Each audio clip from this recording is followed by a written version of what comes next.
DNA జ్యోతిష్యానికి సాధారణ జ్యోతిష్యానికి తేడా ఏమిటంటే, వేల సంవత్సరాల నుండి సాధారణ జ్యోతిష్యం ద్వారా ఒక జాతక చక్రం చూసి భూత భవిష్యత్ వర్తమాన కాలాలలో ఎప్పుడు ఎలా ఏమి జరుగుతుందని చెబుతూ, ఒకవేళ అవి గాని అనుకూలంగా జరగకపోతే ఎలాగైనా ప్రకృతికి విరుద్ధంగా వాటిని మార్చేయాలని, అది కుదరకపోయినా పరిహారాల నెపంతో చేసే పద్ధతిది.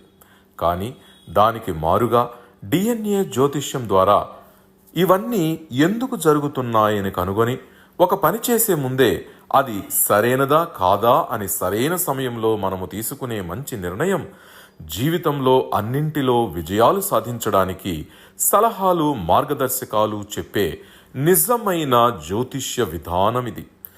ఏది మీకు అవసరమో మీరే నిర్ణయించుకోగలరు. అందరికీ నమస్కారములు. నేను తిరుపతి పట్టణంలోని రేణిగుంట నుండి మీ గుణబ్రహ్మ సరస్వతి. ఈ వీడియో ద్వారా మనము పుట్టినటువంటి నక్షత్ర కర్మ రిజిస్ట్రీని బట్టి మనకు ఎలాంటి తత్వాలు ఏర్పడతాయి, ఏ విధమైనటువంటి విపత్తును కష్టాలని తమకు తమగా ఈ యొక్క మనుషులు తెచ్చుకుంటున్నారు, దానికంటూ ఒక ఉదాహరణని ఆధారంగా చేసుకుని మీకు క్లుప్తంగా తెలియజేయబోతున్నాను. అదేమిటంటే, కొంతమందికి వాంటెడ్గా యాక్సిడెంట్లు జరుగుతూ ఉంటాయి. ఆ యాక్సిడెంట్లో వారికంటూ ప్రమేయమే లేకుండా వేరే వారు వచ్చి వీరి వాహనాన్ని గుద్దడం కానీ, లేకపోతే వీరు నిర్లక్ష్య ధోరణితో నిలబడి ఉన్నటువంటి కొన్ని వాహనాలని వీరు వెళ్ళి గుద్దుకోవడం కానీ, ఇలాంటివి సంభవించేవి మనము రోజు చూస్తుంటాం. అయితే ఎవరికి ఇలాంటి అసందర్భమైనటువంటి విపత్తులు కానీ ప్రమాదాలు కానీ జరుగుతున్నాయి, ఎవరు ఏ కర్మ రిజిస్ట్రీ నక్షత్రాల్లో పుడితే వారు ఈ ప్రమాదాల నుండి తప్పించుకోవడానికి, జాగ్రత్తగా ఉండడానికి ఈ డిఎన్ఏ ఆస్ట్రాలజీ ఏమైనా ఉపయోగపడుతుందా అనేది మనం చూస్తాం. జనరల్గానే మనము డిఎన్ఏ ఆస్ట్రాలజీ ప్రకారంగా చెప్పే విషయాలలో రాహు కర్మ రిజిస్ట్రీ ఉన్నటువంటి వారికి ఈ యొక్క రోడ్డు ప్రమాదాలు కావచ్చు, ట్రాన్స్పోర్ట్ ద్వారా వచ్చే సమస్యలు, యాక్సిడెంట్స్, అన్ఎక్స్పెక్టెడ్ డెత్స్ కానీ, ఆత్మహత్య ప్రయత్నాల ద్వారా చనిపోవడం కానీ, లేదా పిడుగుపాటులో పిడుగుపడి చనిపోవడం కానీ, కరెంట్ షాక్ కొట్టి చనిపోవడం కానీ, లేదా విష పురుగులు విష సర్పముల చేత కాటు వేయబడి చనిపోవడం కానీ, ఇట్లాంటి వాటిని గురించి మనం అనేక వీడియోల్లో చెప్పాం.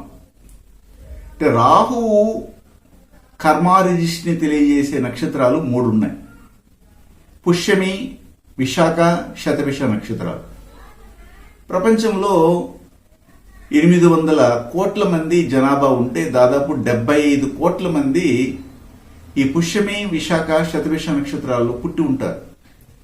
అంటే వీరందరికీ కూడాను పై చెప్పినటువంటి ఈ యొక్క యాక్సిడెంట్ దోషాలు కావచ్చు, ట్యూమర్ కావచ్చు, TB, asthma, breathing problem, wheezing problem, cancer, ఇట్లాంటివి, దాంతోపాటు కామర్లు అంటే జాండిస్ అంటారు, మొలలు సంబంధమైనటువంటి వ్యాధులు, ఇట్లాంటివన్నీ కూడా సంభవిస్తూనే ఉన్నాయంటే ఖచ్చితంగా ఉంది. అయితే రాహు కర్మ రిజిస్ట్రీని తెలియజేసుకోవడానికి మనకేమైనా ప్రమాణం ఉందా జాతక చక్రంలో అంటే ఉంది. ధనుసు రాశి, ధనుసు లగ్నానికి చెందినటువంటి వారు ఒక కుటుంబంలో పుడుతూ ఉంటే, పుష్యమి, విశాఖ, శతభిష నక్షత్రానికి చెందినటువంటి వారు ఒక కుటుంబ పరంపరలో పుడుతూనే ఉంటే, అదేవిధంగా లగ్నములోనే గురువు ఉండడము, లేదా లగ్నాధిపతితో గురువు ఉండడము, 9వ భావాధిపతి వచ్చి ఈ లగ్నంలో కూర్చోవడము, లగ్నాధిపతి వెళ్లి 9వ భావంలో కూర్చోవడం, ఇలాగ మనము కొన్ని విషయాలు చెప్తాం. ఇవన్నీ కూడాను రాహు కర్మ రిజిస్ట్రీని తెలియజేసే అంశాలు. ఇది మీరు గుర్తుపెట్టుకోండి.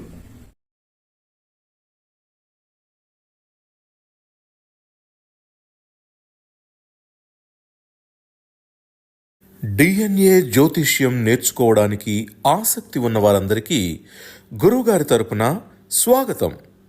దైవజ్ఞ శ్రీ గుణబ్రహ్మ సరస్వతి గారి నుండి ఆన్లైన్ ఆడియో క్లాసుల ద్వారా అద్భుతమైన ఈ వంశపారంపర్య జ్యోతిష్యంను బేసిక్స్ నుండి అడ్వాన్స్ వరకు నేర్చుకోవాలంటే మీరు ఒక్కసారిగా ఫీజు చెల్లించేస్తే మిమ్మల్ని డిఎన్ఏ వాట్సాప్ గ్రూప్లో యాడ్ చేసినప్పటి నుండి మీ జీవితకాలం డిఎన్ఏ జ్యోతిష్యానికి సంబంధించిన క్రొత్త అప్డేట్స్ని ఆ వాట్సాప్ గ్రూప్లో నిరంతరం పొందవచ్చు. ఫీజు చెల్లించిన వెంటనే జరిగిపోయిన పాఠాలు మీ ఈమెయిల్ ఐడి ఇస్తే గూగుల్ డ్రైవ్కి మొదటే గురువుగారు పంపిస్తారు. అందులో మీకేదైనా డౌట్స్ వస్తే జూమ్ క్లాస్లో గురువుగారే స్వయంగా క్లియర్ చేస్తారు.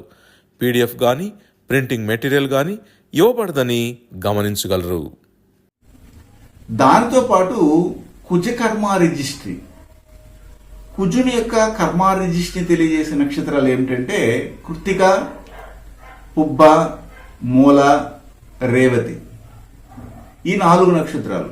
కుజుడి యొక్క క్యారెక్టర్ గురించి మనం చెప్పేటప్పుడు అతి వేగము, దుందుడుగుతనము, కోపము, ఆక్రోశము, ఎవరిని పెట్టినా కానీ తిట్టడము, కొట్టడము, ఏదైనా అవసరమైతే మాటలతో కాకుండా కొట్టి పెరుక్కోవడము, లాక్కోవడము, ఇలాంటివన్నీ చేసేది కుజుని కర్మ రిజిస్ట్రీ కలిగినటువంటి కృత్తిక, పుబ్బ, మూల, రేవతి నక్షత్రాలకు చెందినటువంటి వాళ్ళు. వీరి కుటుంబ పరంపరలో మనం అనేక మార్లు చెప్పుకుంటాం.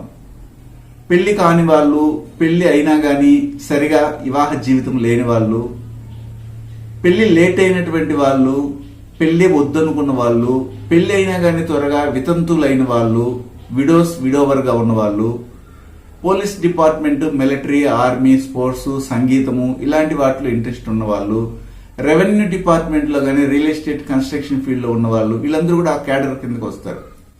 వ్యాధుల కిందకి వెళ్ళినట్లయితే అల్సర్ ఫామ్ అవడము, అల్సర్ అవడం అంటే ఏమిటి, కడుపులో ఒక విధమైనటువంటి మంట రావడము, బోన్ మ్యారో సమస్యలు రావడము, మజిల్ సంబంధమైన సమస్యలు, యాక్సిడెంట్స్ అయ్యి ఫ్రాక్చర్ అవడము, రాడ్లు పెట్టడము, ప్లేట్లు పెట్టడము, ఇట్లాంటివన్నీ కూడాను ఈ 4 నక్షత్రాల కుటుంబ పరంపరలో జరుగుతుంటాయని కూడా మనం అనేక వీడియోల్లో చెప్పుకున్నాం. ఇప్పుడు ఒకరి జాతకంలోనే యాక్సిడెంట్ దోషాన్ని ఎక్కువగా చూపించే రాహుకర్మ రిజిస్ట్రీ, అదేవిధంగా కోపంతో కూడినటువంటి ఆక్రోషంతో నిర్ణయాలు తీసుకునే కుజకర్మ రిజిస్ట్రీ కలిసి ఒకే జాతకంలో ఉంది. అంటే ఏమిటి, ఒకరు రాశి పడి నక్షత్రం పుష్యములో ఉండి లగ్నా పాయింట్ పడిన నక్షత్రం కృత్తికలోనో, లేదా లగ్నాధిపతి పడినటువంటి నక్షత్రము మళ్ళీ విశాఖలోనో, ఇలా రాహుకర్మ అధికంగా ఉండడం, లేదా కుజకర్మ అధికంగా ఉండి ఒక భాగం వచ్చి రాహుకర్మ ఉండడం. అంటే మొత్తం మీద ఎట్టకేలకు రాహుకర్మ కుజకర్మ రిజిస్ట్రీ కలిగి ఉండడం, లగ్నంలోనే శని అనే గ్రహం ఉండడము, లగ్నంలోని గురువుతో కలిసి గురు శనిలుగా ఉండడం, లేదా లగ్నాధిపతి వెళ్లి గురువుతో గాని శనితో గాని కలిసి ఉండడం, కుంభరాశి కుంభలగ్నంగా ఉండడం, లగ్నాధిపతి 11లో ఉండడము, లేదా 11ాధిపతి లగ్నంలో ఉండడం, ఇలాంటివి ఉన్నప్పుడు వీరికి రాహుకర్మ మరియు కుజకర్మ మిళితంగా ఉంటుంది.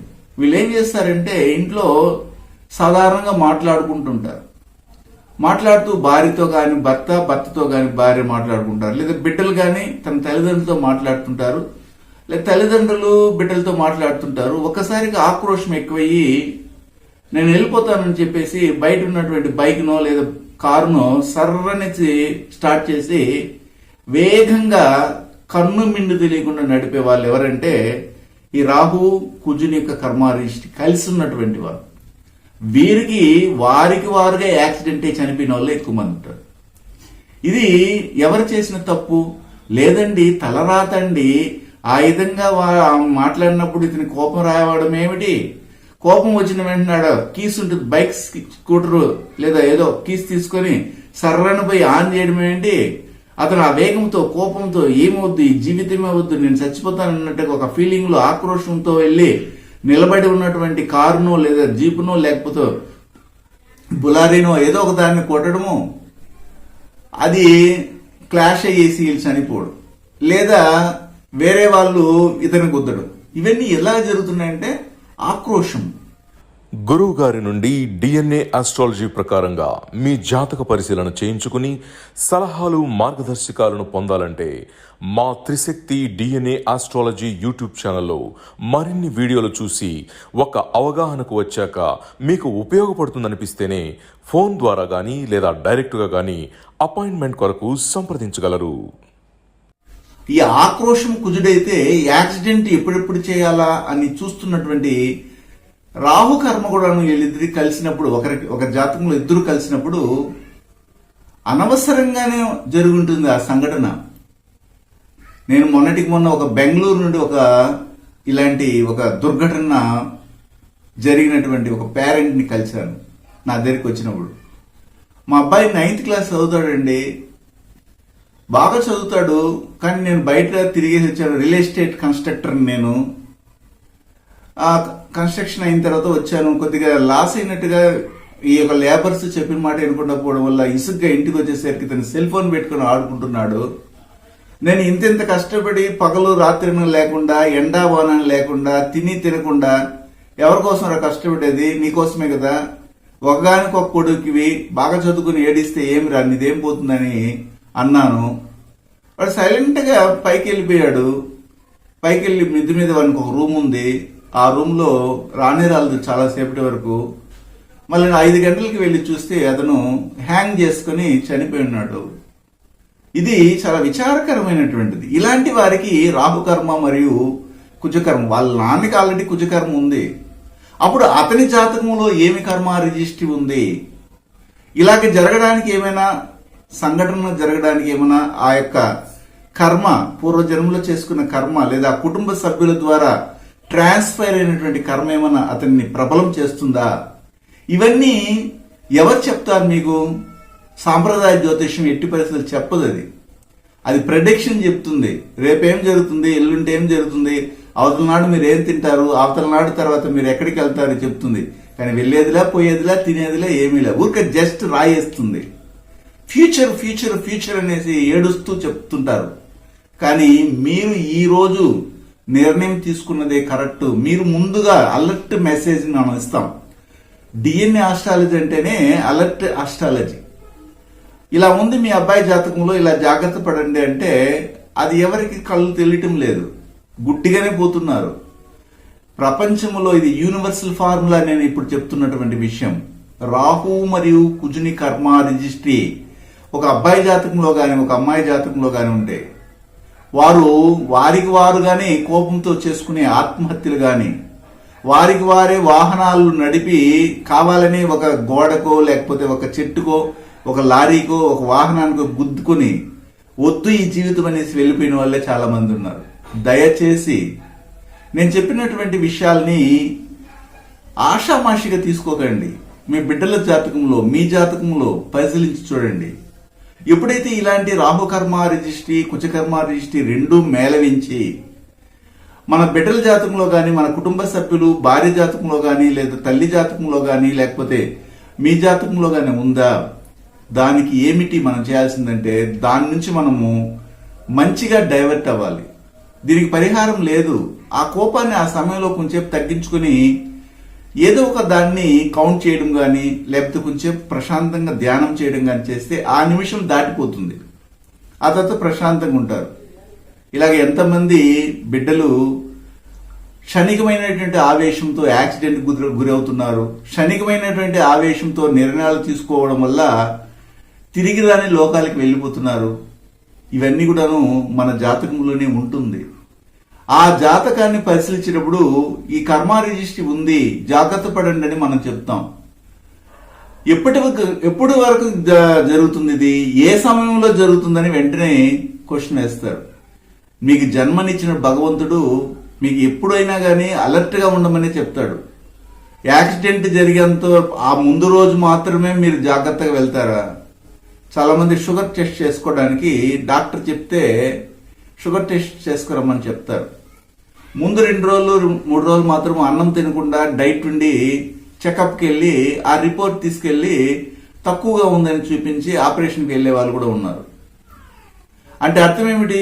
ప్రమాదం ఉందని ముందు 2-3 రోజుల ముందే దాన్ని మనం తగ్గించుకునేటట్టుగా మీరు చేయకూడదు. జీవితంలో ఈ ప్రమాదాలు ఎప్పుడైనా సంభవించవచ్చు. కానీ ఎప్పుడు సంభవిస్తాయంటే మీలో ఇలాంటి కర్మ రిజిస్ట్రీ అనేది మీరు పుట్టినప్పుడే నిక్షిప్తం అయిపోయింది.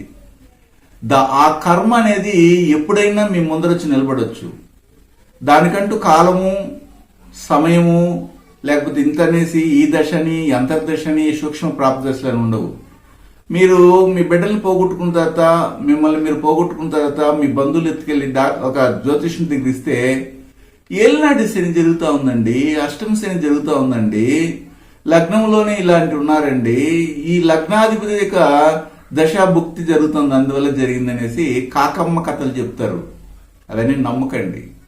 మీరు పుట్టినప్పుడు తీసుకొచ్చే కర్మ రిజిస్ట్రీ ఏంటి దాన్ని గమనించండి. అదే నిజమైనటువంటి ఫలితాలని మీకు అందిస్తుంది. శుభం.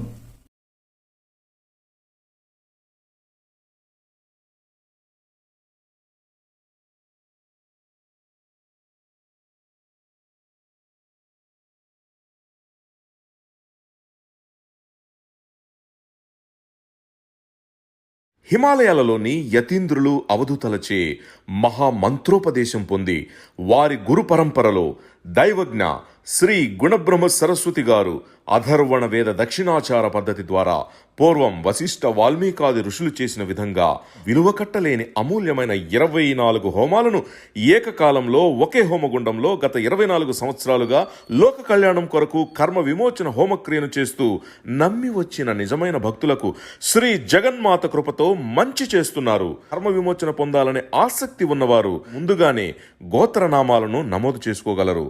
అడ్రస్ శ్రీ త్రిశక్తి పూజా మందిర్, తిరుపతి దగ్గర, రేణిగుంట, ఆంధ్రప్రదేశ్.